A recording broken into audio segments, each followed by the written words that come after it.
So you would consider Hamburg your home versus Turkey would be like your ancestral roots, I guess, are there. Exactly. I think we have a couple of like traditions of foods that we still like to do and like to eat. But mostly our home is Hamburg. Well, speaking of food, what Turkish foods do you guys like? Many. I prefer, it's called tavuk sote.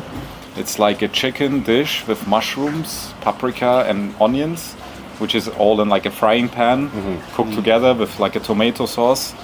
And you can eat it with rice or with pasta or something. That's one of my favorites. It sounds like risotto. Risotto? My grandmother had wheels, she would have been a bike. It's different than risotto, but it's actually not very far off risotto, but it's still different. So now you have to explain what's the difference. Now you're getting me. No, I'm sure, some subtle ingredients are very different, like, herbs. Herbs are different. Oregano is mostly used for that. For sure. Oregano or pepper. I think I'm actually quite not sure how to prepare risotto. Mine is it's for English speakers, maybe it's difficult to pronounce. It means like Kebab. Ja Kebab? Yeah, exactly. Wow, very good. Oh, thank you. So it's like a famous dish from Eastern Turkey, and it's like lamb meat. So like the doner kebab, it's like on the top and it's like browning, and the ja kebab is like more flat, and it's like lamb meat, but very soft and very kind. So very, very tasteful. I really like it. Nice. Yeah. What was a culture shock for you, like good or bad? Like, can you share us one culture shock that you might have experienced? Yes, I'm pleasantly surprised how nice Korean people are, actually. Oh, that's good. Like, I left the airport immediately. When I forgot something, someone called me and brought me my backpack. When I was on the train, people told me to sit down next to them. And I was waiting on the line to get from Seoul to Busan on the train. And there was a priority line, so I didn't want to use that. But some guy behind me said, no, you can use it, and started talking to me. I'm actually very surprised how friendly Korean people are. Okay. And how clean the trains and metro stations and the streets. It's surprising because I don't see any trash bin, so like a trash or trash can.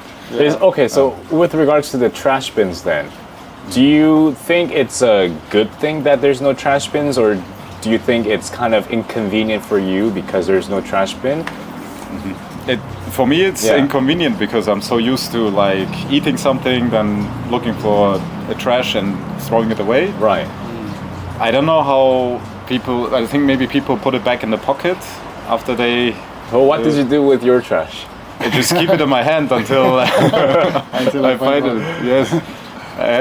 One day I was driving. We were going to our exercise, and when I left the room, I had like a soda can. I finished it. And I carried it until I arrived at the gym. Wow. So it was like half an hour. I was carrying like an empty bottle. Half an hour. That's for a long time. Yeah. So how about you, Aziz? Like my culture shock is quite related to Yusha's culture shock. I think like the kindness of the people are very kind, they are very helpful on the one hand. On the other hand, the working conditions can sometimes be very hard. So as far as I heard of, like because I'm like working as a guest worker more or less, I don't have much or a lot of work to do, so I don't have to overwork. But on the one hand, it's the kindness. On the other hand, it's like the high requirements people have from themselves and from other people. And this was like, when I realized it, it was really a shock for me. I heard about it, but I couldn't really understand and grasp it. And then after I came here, I said, like, wow, it seems like contradictory. Okay. But on the other hand, it makes also sense. It's like the Korean flag with the two different colors. The yin yang. Yin yang, exactly. Okay, so how did you tell yourself to make it work for you?